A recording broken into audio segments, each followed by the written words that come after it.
All right, guys, that presentation once again from Prime1 Studio brought the house down. Literally, it did a fantastic job in encapsulating the stuff that they are producing as a company. Of course, some people are happy, some people not so much. There are a few things that perhaps could have been improved. There are things that people were hoping to see that didn't occur. There are also other teasers that we had in the past, maybe a year, 2 years ago, or even more, that we haven't seen no light of day. Some stuff has been canceled for sure, but there's always the hope to see something amazing, and definitely they deliver once again, deliver in the quality of the production of the stuff they have. Now, when discussing the highlights, the most important one for me, the first one that jumps right of the screen, it's Prime1's commitment to high value video quality production. I think that this is the best thing that we can get from these videos, and I don't think any other company, there's no other company at this moment that really invests as much as Prime1 Studio and really giving you the best production quality, the best video presentation available. They are on a level of their own. It's like, you know, it was 2 hours. It's pretty much coming to watch a movie presentation, but it's done so nicely. The high level of production here, the people who are involved in the production, different studios doing it, it's just amazing. It blows my mind that we can get to see these presentations. It was 2 hours for sure. The 2 hours went fast. You know, that's something that it didn't really happen on the previous one. I felt that the last one was a bit long in some way, but this one I felt that it went smooth, and I do like that. Although I would prefer for the presentations to be an hour. That would be the perfect scenario. Also, I like the fact that we still get to see the same hosts. We had Dante Carver, Jitsuke Anderson. They're very likable. I like the way they manage the whole presentation as hosts. They're great, and I love that there's consistency in what Prime1 is doing here. Now, the second thing that really jumps at me right away is the fact that Prime1, it's now investing heavily on Japanese IPs and game franchises. Of course, they've been doing that since the beginning. They've been doing a lot of that, but I feel that they're doing it more and more. They've been slowly kind of moving away from Western franchises, although they still do it. They still are committed. I can see that they still have a strong priority with Western IPs like DC, Warner Brothers, Lord of the Rings, things like that. But I can see with the most recent presentations, and they are really putting a lot of emphasis on their Japanese IPs, anime, manga, video games, all that stuff that is surround all these partners. And I think it's great because, you know, collectors comes in all different places. Not everything has to be Marvel or DC. Of course, they don't manage Marvel. But I think that they are covering a good ground, and they're giving a lot of different fans different things to be excited about. Now, the third thing that jumps at me, and I'm really happy, and it's good when you see companies doing that, is that they have a long-standing relationship for sure and collaboration with artists like Josh Nisi, who has been doing a lot of stuff with them. Of course, he has an upcoming Power Rangers project, the Megazord that is coming. I think people are happy for that. Evangelion, the stuff that they have done for Transformers, although there was no Transformers presentation here. Bubblegum Crisis, things like that. I think that it's great to see that development, that they continue to push forward with the same partners they have. Also, Gabriel Del Auto doing stuff for DC. Now, that brings me to a fourth point that is also related to this collaboration with this artist, is that I can see the commitment that Prime1 Studio has in seeing collections through from beginning to end. And we saw that, of course, with Catwoman from Batman Hush, which is fantastic. I'm surprised that Catwoman hasn't been produced until now, but it is coming. And there's other collections, of course. You know, they have the commitment with other different franchises, Lord of the Rings, of course, or the commitment they have with The Witcher 3. So there's a lot of other collections that we're seeing here, and they're committed to see those collections continue to grow, to expand in different directions. Devil May Cry, they're trying new things with different scales, but they're definitely committed to continue those relationships with those IPs, and of course to expand on the collections, which I think is great when companies doing that. They're not just simply have a small vision for a time and then, you know, when things don't really work out, then just simply put it on the back bin and just throw it out, toss it out. No, they're just continue on. They continue to develop those ideas, and that is something that is so good to see, particularly in this time and age with companies are coming and going, and a lot of companies are not committed, or at least we don't see that commitment to see things through. Now, the fifth point that to me that was a big highlight, and this really encompasses a lot of things that Prime1 is doing right now, is that now Prime1 is able, has the luxury to explore new ideas. And I think that it's great when a company is moving in new directions or trying new things. That really is a sign also of how healthy that company is financially, but also they're willing to expand and to really cater to a bigger audience. And that to me is a sign, a testament of what Prime1 has accomplished for the past 11, 12 years. Devil May Cry 5, for example, now they're going into 1/6. And I'm telling you, when I saw the pieces that they showcased for Dante and Virgil, they look great as 1/6. Sometimes it's the fear that once you review something, you're going to compromise on the quality and detail.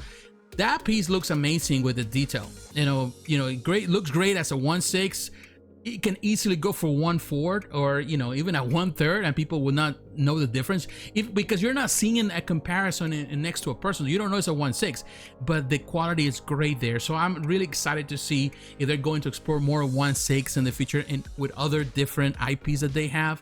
We'll see, only time can tell. Also, they're going into the action figure realm. They're starting this line with the EVA 01 Type 01 from the art of Josh Nisi. Now they are bringing this down from the scale that he had, into a very action figure that it has die-cast elements, but also has, all the different parts that are so important for action figure collectors.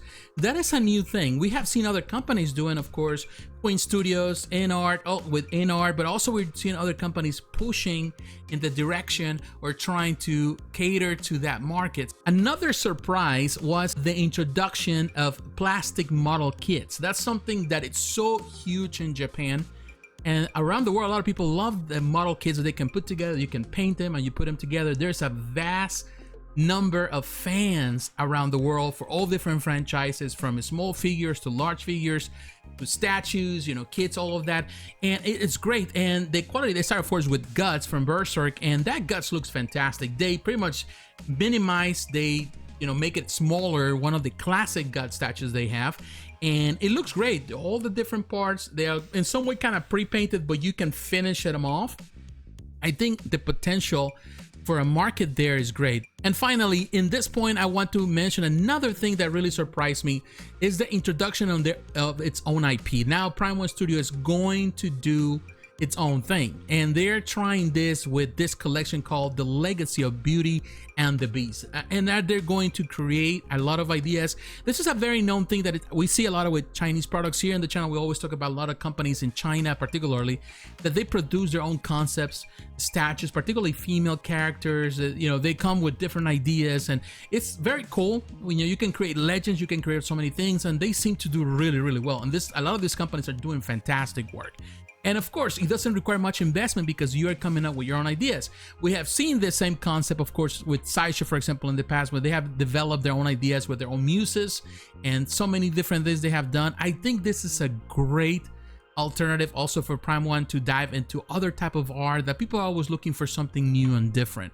All right, everyone has favorites, and I certainly do because, hey, we all have our own things that we like.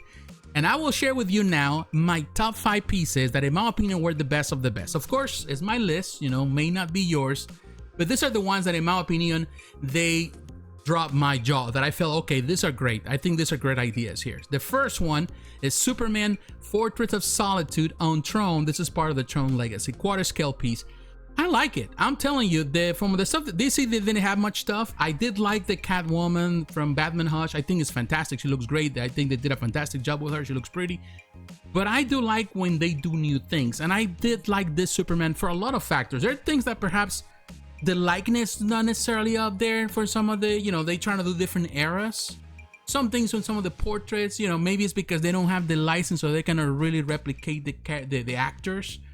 But definitely they went into some of those, the 80s classic, or they going for, the more modern Cavill, version. But on overall, they did so many things. Also, they have the Ghibli face, all that. At least the same face that they use for the others, their 1/3 scale Superman, now the 1/4 scale that is coming soon. So I like the concept.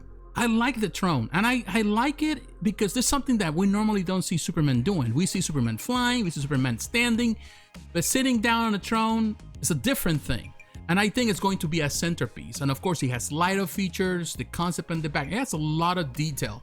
It's a beautiful piece. It's a different concept that if someone is looking for something very, very unique, I think this is it. This is the Superman that you can have if you want something that surpasses everything else. Perhaps can be the centerpiece of all your Superman collection.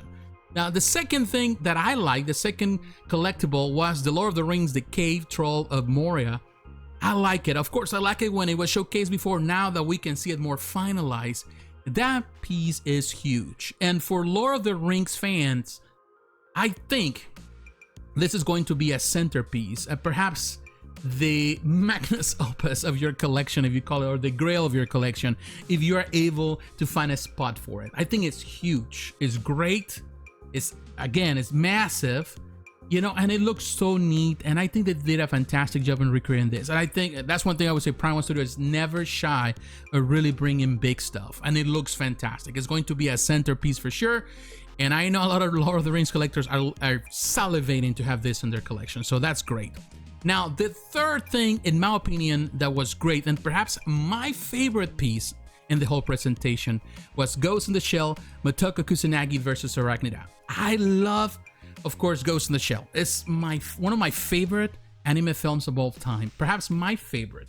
Of course, they could have done so many different things, but the fact that they went into a very artsy moment, a very impactful scene in the film, at the end of the film, it's something, it's mind-boggling what they did here. It's so good. They did a fantastic job in recreating that scene in a way that looks perfect. It looks perfect. Of course, Arachnida is not the whole thing, that would be super huge, but it's the top of the tank of the Arachnida.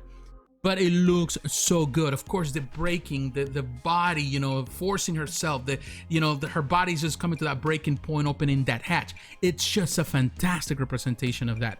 And to me, that was the best piece in the whole presentation. Another one that was good, and going also into classic anime, you have Bubblegum Crisis, Priscilla Pris, Asagiri, and Motor Slave. This, we knew it was coming. They kind of skipped it on the previous presentation. We were still hoping. I know some people were asking me, like, are we going to see something? We finally saw it, and I will tell you this. Josh Nisi delivered once again on the design, and this looks really neat. And I hope that this also brings this fantastic anime back to life, because it's a classic too. It's a cult classic that a lot of people sometimes kind of skip, but they don't know for other things. But I think is really, really well done. I love the design. Of course, Josh Nisi was killing it with all the stuff that he was presenting here. Of course, also with Evangelion, but this was the piece, in my opinion, that really captivated me. It's a 1/4 scale piece, looks fantastic. I know a lot of people are excited for it. It's going to be expensive for sure, but it's going to look so neat and so good. And how many collectibles we have from this franchise, from this IP? And number 5, the final of my top 5 list, goes to Death Stranding 2 Sam Real Elite Masterline 1/3 scale statue.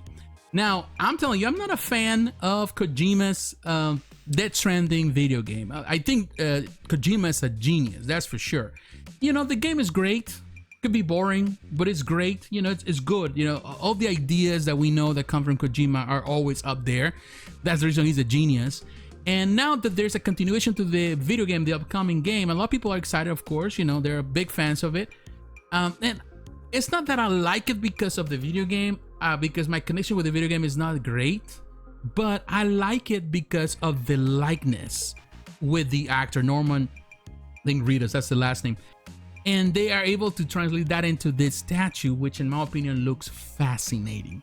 Of course, they went with this concept where he's holding this the baby, and it's just different. It's very unique. And of course, being part of the Real Elite Master line, which in this case is this new fully sculpted pieces that look so realistic, it just blows my mind.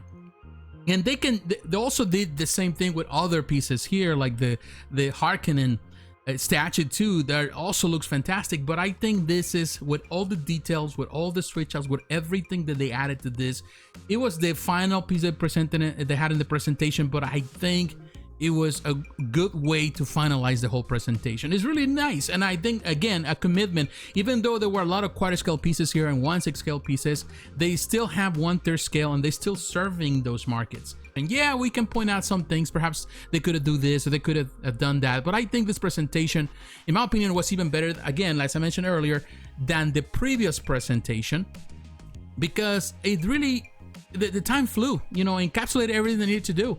For 2 hours, I was entertained and I enjoyed it. And definitely there's a lot of new surprises. There are a lot of things that they brought that they didn't have, that we have some silence in the past. They brought them here on this presentation, which gives us hope for other things that we're still waiting on, and some of collectors are waiting on.